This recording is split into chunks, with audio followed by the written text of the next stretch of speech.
witness. Here's I.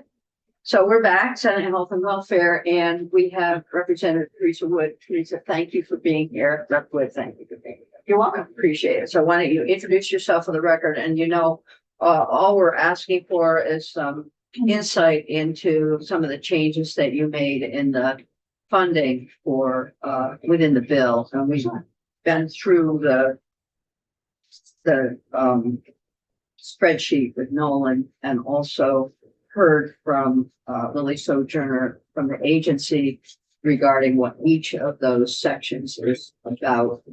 And the agency, of course, adheres to the governor's budget. That's their goal in this. And I know that a lot has happened since last fall when the budget was first introduced. So Sure. thanks. Well, thank you. Representative Teresa Wood, Chair of House Human Services. And thank you for inviting me to speak this morning on this really important bill. I guess the first thing I want to do, since I really haven't had an opportunity to talk to you all about this bill personally, is to, I guess, say that what we are trying to do is to lay the groundwork in statute that enables us to understand what Vermonters should expect for homelessness services in the state, because really there isn't anything. We've been doing it piecemeal. And particularly, obviously, since COVID, we've had a lot of highlight of this. It's been the result of some contentious budget battles over the last several years. And we are trying to put all of that to bed. We are trying to move forward in an organized fashion with laying the groundwork for a system that will be responsive and responsible to the people who are homeless, to the providers, and to the people who are funding this across the state. And so we entered into this with a commitment to stay with within the governor's budget as proposed in terms of the total dollar amount. And as you can see, we made some shifts in where he was proposing that. And the other thing that I want to say is that this is about changing how we do business. And I think that that's a scary place for people. It's a scary place for providers. It's a scary place for state government when we shift things. But we're doing that, and we're not trying to upset any apple carts. But if we continue to do the same things just as we do them today, we're going to get the same results that we're getting today, which we are not making sufficient progress in the fight to secure housing and stability for Vermont's homeless population. And so it is sort of within that context that our committee undertook the work to present this bill and what we are proposing as a new system of care for people who are homeless in the state of Vermont. So with that as backdrop, how we went about looking at the fiscal, I've already said we stayed within the governor's bottom line budget. We looked at the budget book that we all received from DCF that provided a lot of information about it's termed the housing proposal in that book. And so we looked at the places where investments were being requested, where ongoing services were being looked at. We had meetings with the department about what they saw as important and what how they wanted to sort of shift operations and what they wanted to invest in. And we took all of that into consideration, and this is what we came up with. So you'll see, starting on page 37 of the bill is where we start to outline each one of those areas. And then then we have the fiscal note, of course. I see you all are looking at a spreadsheet that I don't have, so that might be helpful for me to be able to have that spreadsheet. Thank you. You're welcome. So this is the first time me seeing this, so I don't know exactly what this says. It is yours, yeah. Governors. And it's kind of by house, and then the difference. We saw a version of this previously, but it's yeah. Okay. For the most part, we had general agreement with understanding that FY 27 is a transition year. So that we needed to be able to continue some of the same things that we're doing right now as the system is changing and evolving, and the work being done with the community to do that, and with the state partners. So we looked at this as a transition year, and so there are you see money in certain things that where we need to maintain a base funding and sometimes some one-time funding. And then we start to shift some of those things. I know there's been discussion about the sort of case management staffing, and we propose that in this transition year that half of those go into the community. We are trying to build out a community-based system, a system that relies on the people closest to the individuals being served in their communities. And every place that we took testimony from said case management was critical to that. The department has a idea that they want to test out. And so we didn't transfer all of that money. We left part of it at the department. And so we said, we'll use this year as a testing out your theory and also putting the money in the community. That's why we did not leave it all there. And I know that's something that the department would prefer. We know that we are going to continue to need to utilize hotels to some extent. And so this money does that. We know that it will take some time to over the next year and probably a bit longer than that to really shift where the priorities for emergency housing go. Right now, the priorities, and I'll be perfectly blunt, the department has asked us for priorities.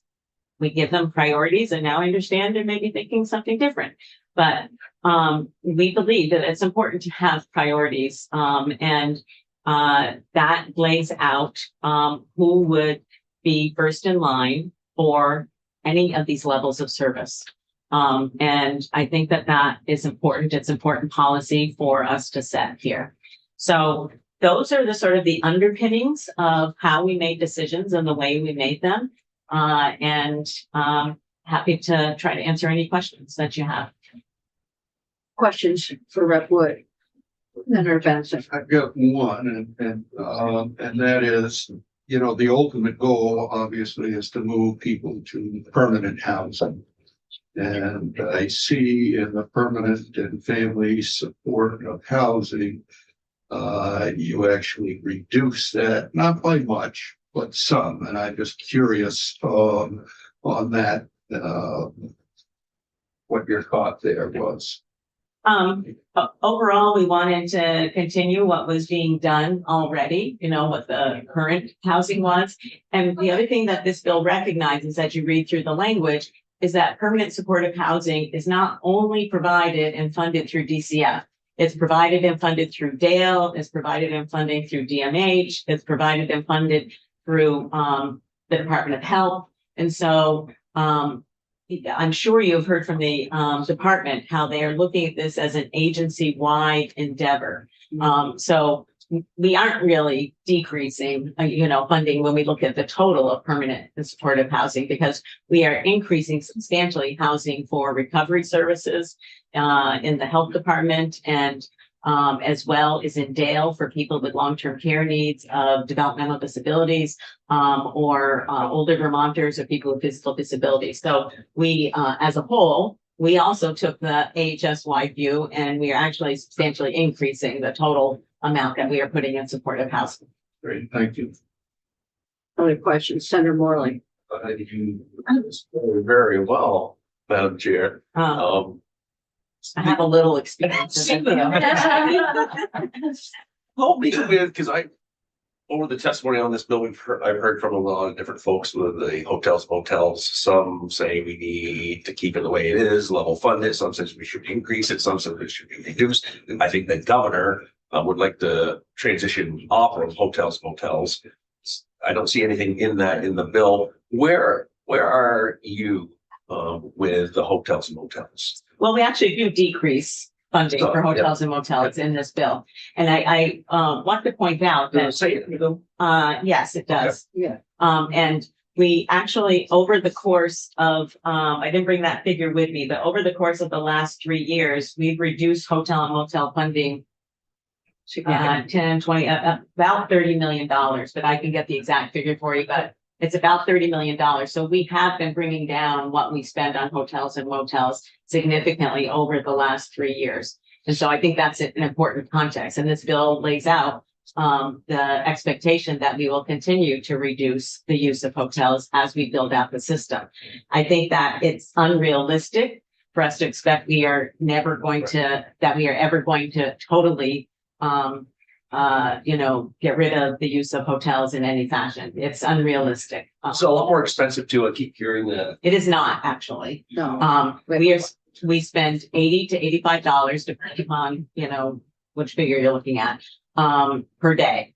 And shelter services on average cost last year about between $125 and $130 per day. But they provide much more. I was gonna say, don't make me ask the next question. No, they provide more comprehensive services. Exactly, yeah. And so that's one of the reasons we want to move away from the use of hotels as sort of like, the stopgap that they have been. And we want to, you'll see in the bill, we want those community services to be in the hotels. It has been a goal, and it has happened off and on, I will say, so some of the home health agencies, some of our community action partners, some of our mental health agencies, in and out. I have to say that it hasn't been consistent. So they may have a single client who is there, and they may be able to provide services there, but they've also indicated in some circumstances that they haven't felt safe to go in. We've had home health agencies say, we won't go. Central Vermont is one of them, saying that they won't go. Like have one room and you have. Right, so they figured out workarounds, but so it is, we want to, if I had my druthers, I would really love to sort of like, say to some 1 or 2 hotels or 3, or maybe, I'm not sure the number in the state, that we could really work with to become safe, supportive environments where community services could come in, and that eventually we might not need them. And, if we could convert them to single room occupancy, permanent housing for people like we have done. We have done some of that in the system. That would be, I think, a really good place for us to go. Thank you. Senator Gulick has a question. Thank you for being here. Of course. Chair. Wondering if you could explain to me, and maybe you already did, and I missed it, but what the rationale was with the HOP grants? Reducing it. Yeah, on the base and federal. The federal funding was something the department gave to us. Yeah. On the base. Yeah. We are looking at how, you see in the bill that HOP is substantially being revised. We are really looking at levels of care. We're really looking at support services. We're really encouraging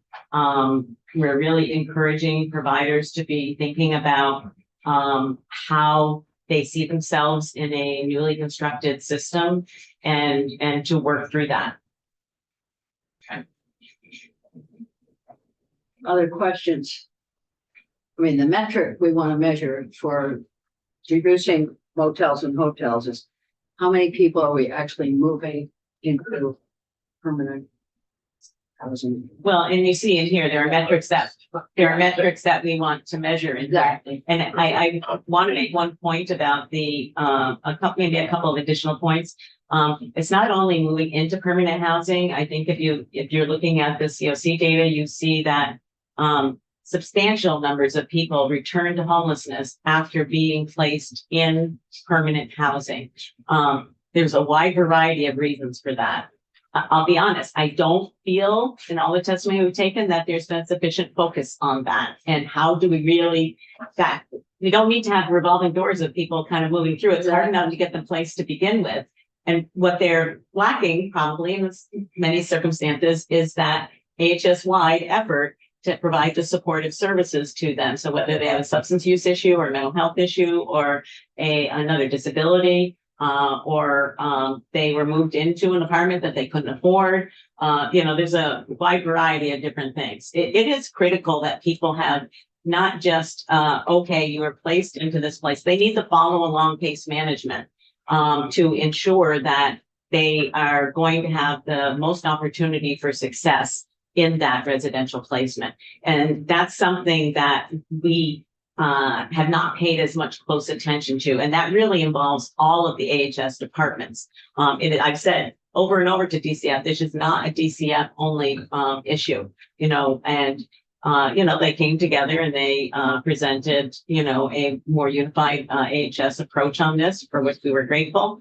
But the proof will be in the pudding in terms of it really happening. And I have to say, I continue to get emails from people, who are eligible for Choices for Care and who aren't receiving Choices for Care services, and they're still stuck in a hotel and they have money, there's money associated with their ongoing services. I don't mean they personally have money. Money is impacted to them through the Choices for Care budget. Likewise, I think we need to put some more pressure on our nursing homes to really take a look at what would be needed in order to serve some of the folks who have ongoing nursing level of So care. what you're talking about, all the things that we are concerned about in here, and how to prevent entry into this particular system and prevent homelessness overall, but that goes to substance misuse and disorder. It goes to mental health, co-occurring disorders. It goes to all the recovery services that we've been working on and increasing access to recovery residents.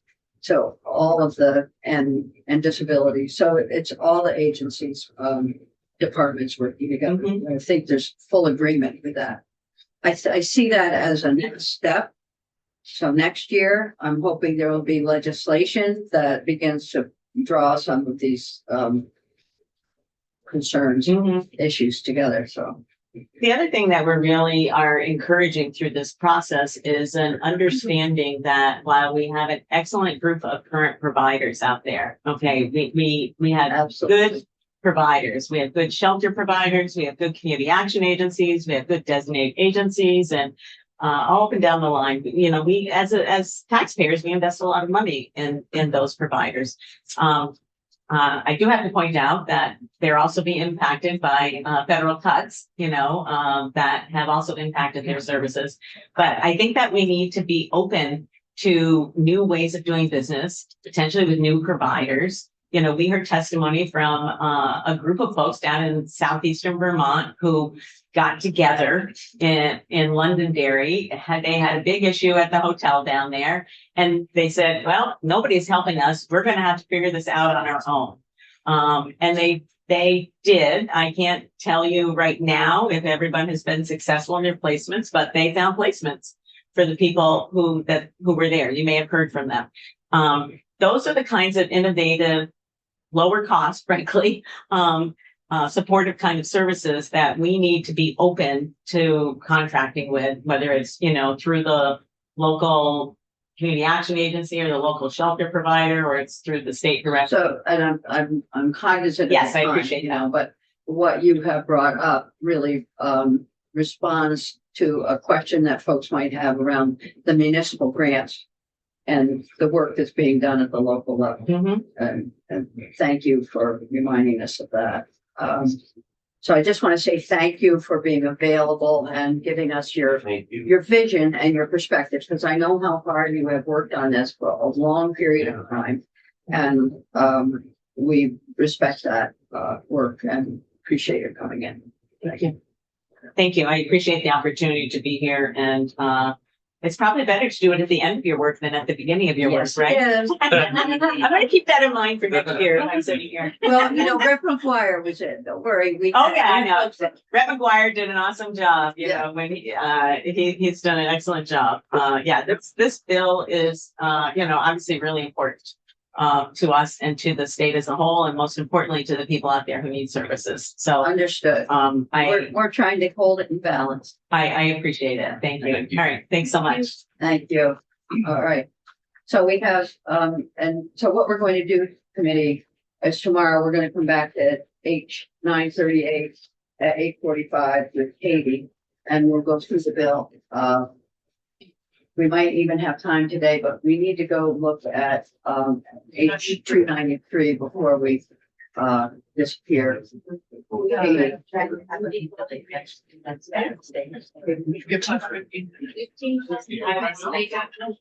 What is that we need You're here? giving us 15 minutes. Wow. I just may have no 15 minutes. What do you mean? What time? 8 o'clock. Oh, no, 8:30. 8:45. Well, I'm so sorry. Oh.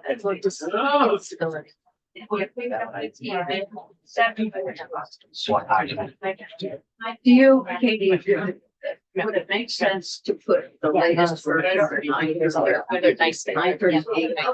the webpage? So we can look at it overnight. That's all. Yeah. Yeah. All right. You might as well get your going. On your way. No, you're not. No, you're fine. You're fine. Okay, so this, Katie, this is the bill that we looked at briefly. The Department of Health said they would come back with recommendations about reporting, and they did. And then there was one suggestion that they made that caused a volcano out in the recovery world. So we should probably look at the bill as it is now. And Emily Tudor plays here. And so Jessica Schiffon was getting this right. Brenda's. Good morning, Amy. Yeah, then Office of Legislative Council. Let's see, I have it shared. So, several changes since last time you've seen this bill. The new language is highlighted in yellow. These are all changes requested by the Department of Health. So changes to reporting requirements. There's new language, creating a new report around recovery service organizations. So I'll walk you through it. So first, a new section 1, there is a community violence prevention program report in statute, and this would repeal that report. So I've shown it so you can see what the content of the report is, but it requires the Commissioner of Health in collaboration with others to provide a report on complete description of the program, grant application and award process, guidelines for award of grants developed under the subdivision, number of applications submitted for the grant, detailed descriptions of the programs and purposes for which the grants were awarded, impacts and outcomes of funded projects, and descriptions of any grants applied for or awarded. So that is the report that is being proposed to be repealed. No changes to the cancer registry disclosure requirements since the last time you've seen this. No changes to the ALS disclosure requirements. Although, you know what I would like to do? No, now there are 2 updates in the ALS section, so I just want to change the header reading to remove maybe reporting and disclosure requirements. So, in reporting. So it catches both sections. Yeah. So 3, no changes, and then we have a new section 4 regarding the ALS report. Right now, it is required annually by January 15th. The health department's feedback to you that wasn't enough time. So I bumped it back almost a whole year to November 1st. That's an arbitrary date that I chose, thinking that you will look at this, as you prepare for session, versus in July. So, if you don't like that date, we can change it. Then you have the health equity data reporting. This is a new section of the bill. Right now, this report, is an annual report, and the department has asked to submit this every year. So this has it coming on odd numbered years. Section 6. Yep, change here too. Okay, subdivision B2. Right now, we have language that annually the department is submitting a report containing the results of an analysis conducted pursuant to subdivision 1 on health equity. And the ask is that this is coming every 3 years, beginning 2029.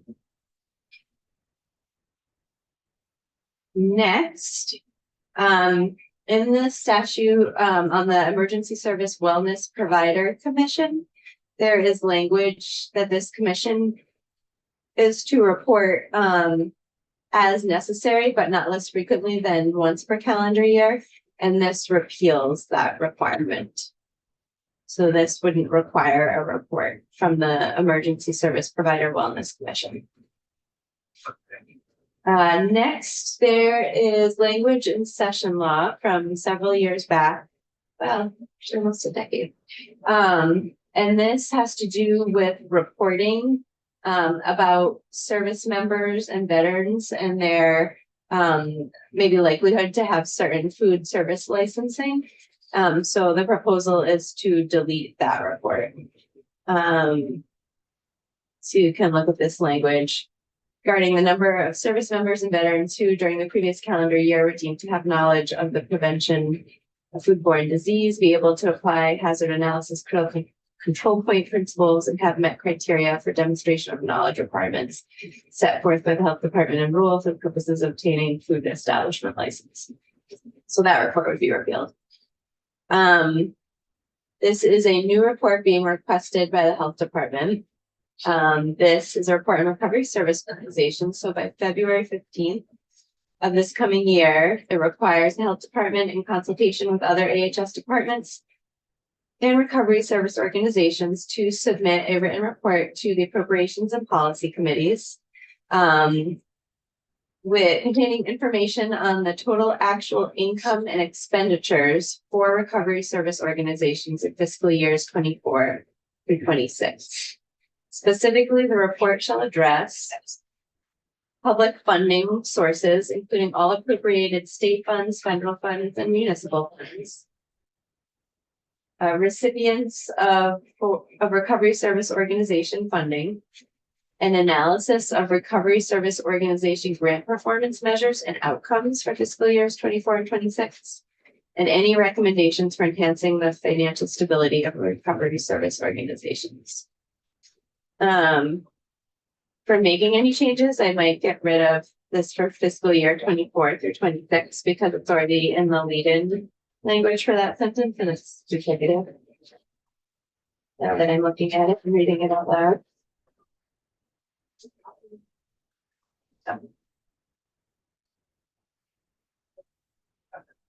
Okay, and then there are 2 more report repeals. These are being repealed as sort of without showing the whole text because the whole section of statute is going away versus just a subsection. So if you want to take a look at these before they're repealed, I'm happy to pull them up. The first one is a report on statistics about where deaths occur in hospital setting or assisted living settings, and statistics around how many people are in hospice at their time of death. Excuse me. And in subsection B, there is an annual report on lead screening, and that is being repealed or proposed to be repealed. And then you've changed the effective date to July 1, 2025 because the underlying bill was passed last year and said July 1, 2025. And those are the changes. Okay, so I would guess I'd have a question for Department of Health on the repeal of the where deaths are occurring. What is the implication? I'm not really sure that. Why are we doing that? I guess is the question. Jessica Shabano, Policy Director, Department of Health. And as we were putting that report together this year, we were wondering how that information is used by the legislature. So it is still something that we have access to and will collect and can report back to the legislature at any time. We just don't think that we need an annual report to do that. So if that is information you need, it will still be available. Okay, so we can still ask for the data about that. And similarly with the lead reporting, Yes, same. is that the same thing? Yes. Yeah, so there are a lot of reports like that where the data is available, you just have to ask for it. Yeah. That's okay. Yeah. All right, that's good. Senator Bueller. I have a couple questions. One is, we just worked on a bill around wellness with emergency service providers, that I think you He just presented the reported bill, it right? yesterday. Yeah, you just reported the bill yesterday. So it seems to be an important topic, a topic that we're interested in expanding even, and keeping our eye on. I'm just wondering why you no longer want that report on emergency service provider wellness commission report. Or is the commission ending? Jessica Shafano, Department of Health. The commission will continue to exist, and I think our recommendation is that they would report back to the legislature as frequently as needed. So if they did have recommendations or if they did have issues, that they would be able to do that reporting instead of requiring them to do something every year where it might not be appropriate. Yeah, that makes sense. Thank you. Yeah. My other question is around what the chair of our committee sort of intro with, which is why the focus on the recovery service organizations. It seems very specific and very targeted to one particular group, and I was wondering if you could explain why. And I will turn that over to Emily. Good morning. Can you hear me? Yes. Good morning. Emily Truder, Division Director for the Health Department's Division of Substance Use Programs. From my perspective for this report, it is sort of, a wave of things that happen across our system of care. If you look at other spaces along the way, the recovery services have gone through wonderfully exponential increase in the services they provide, the complexity of the services they provide. They are now actively working towards evolving towards a Medicaid covered benefit specifically for recovery coaching. When you have that type of system change, this happened, for example, back when the hub and spoke system came into play, or looking at our residentials and bringing on new programs post-pandemic. A financial analysis of those programs and their needs has been a standard part of that practice. And we have never gotten to that space, to be quite honest, with recovery services. So we have been doing that significantly in the treatment space. We've done some in the recovery resident space, also in prevention, but sort of, I think with all the changes coming and things out there, I think working from a place of transparency, I think we've had some questions from the legislature over the last several months from the House in regards to some of the allocation methods that we've used as far as providing funding to the centers, as well as some conversations with Rep. Bloomley and Rep. McGuire about that. So it's just offering a piece of transparency to make sure that whatever we're doing maintains the viability of these organizations and sets them up for success in the future. And part of that is fiscal transparency. Emily, this is just a one-time report. It's not an annual thing. Just a one-time. That's my understanding. We're moving towards a Medicaid covered benefit in July of 27. So it's all sort of timely. Okay, because I did have some concern about Constant. timing or the just workload.